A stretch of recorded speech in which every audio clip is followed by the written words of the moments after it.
زندگی کے سفر میں آنے والا اندھیرا غار کا نہیں سرنگ کا ہوتا ہے، جس کے اگلے سرے پر ہمیشہ روشنی ہوتی ہے، مگر یہ بات حوصلے کے ساتھ چلتے رہنے والے ہی جان سکتے ہیں، مایوس ہو کر بیٹھ جانے والے نہیں۔ کسی فرد کسی قوم کو ہلاک کرنا ہے تو اس کی امید کو مار ڈالیے، اور اگر اسے تعمیر کرنا ہے تو اس کی امید کو زندہ رکھیے۔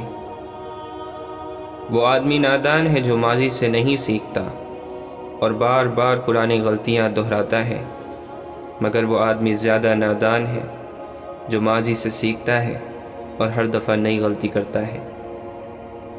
زندگی کی دوڑ میں دوسروں سے آگے نکلنے کے لیے تیز چلنا ضروری نہیں، بلکہ ہر رکاوٹ کے باوجود چلتے رہنا اور مسلسل چلتے رہنا ضروری ہے۔ منفی انسان کو ہر موقع میں ایک مشکل نظر آتی ہے، مثبت انسان ہر مشکل میں ایک موقع دیکھتا ہے۔ آنے والا کل اس شخص کا ہوتا ہے جو اس کے لیے تیاری آج کے دن سے شروع کر دے۔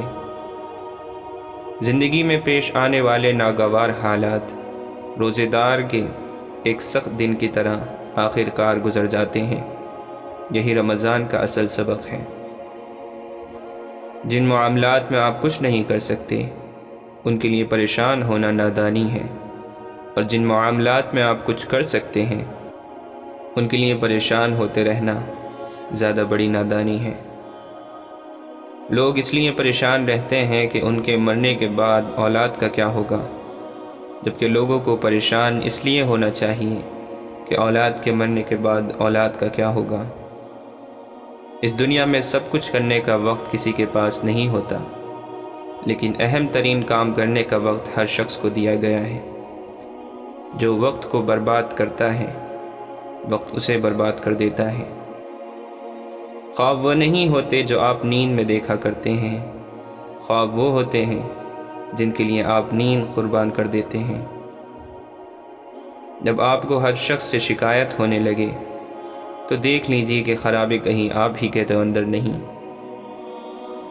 انسانوں کے آدھے مسائل عقل حل کرتی ہے، باقی آدھے مسائل کا حل مضبوط شخصیت ہے جو مسائل کے ساتھ جینا سکھا دیتی ہے۔ بس آپ امید کی شاہراہ کو اختیار کر لیجئے، کامیابی کا ہر راستہ اسی راہ سے نکلتا ہے۔ آپ اس رائے کے ذمہ دار نہیں جو لوگ آپ کے بارے میں قائم کرتے ہیں، مگر اس رویے کے ذمہ دار ضرور ہیں جس کی بنا پر یہ رائے قائم کی جاتی ہے۔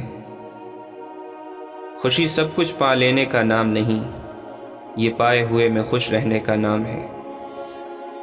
مسلسل ترقی کا ایک ہی راز ہے، اپنی کامیابیوں کو ریت پر لکھیے اور اپنی ناکامیوں کو پتھروں پر۔ اللہ سے ڈریے، پھر اس شخص سے ڈریے جو اللہ سے نہیں ڈرتا۔ دولت کی اصل خرابی یہ ہے کہ وہ آدمی کے پاس ہمیشہ نہیں رہتی، اور اگر رہ جائے تو آدمی نہیں رہتا۔